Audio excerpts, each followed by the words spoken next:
Hello everyone, this is Tech20 coming to you with another video. Today we're going to be covering how to format cells to show that if they're negative numbers, if you want to have them in parentheses, just the negative number, if you want it to highlight in red, etc. So what we're going to do is go ahead and select these cells here. And what I do is I always just select the entire row. If there's letters in there, then it's not going to format this way.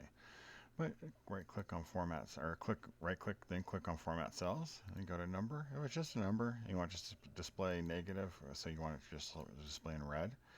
If it's a negative, or you want it to display, in parentheses, either in black or in red.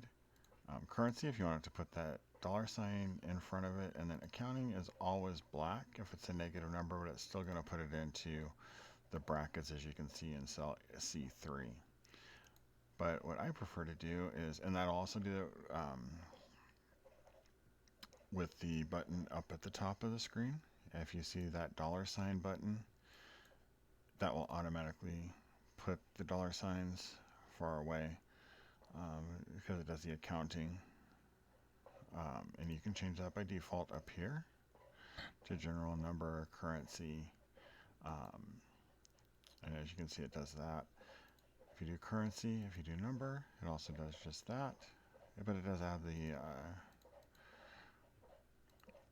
the brackets, I'm sorry, the dollar sign there. But I prefer, personally, to have it be in brackets and in red. So I'm going to hit Format Cells, and then do the brackets in red.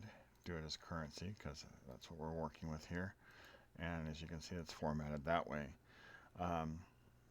I hope this video is helpful to you. If you'd like to see me cover anything else, please leave it down in the comments below.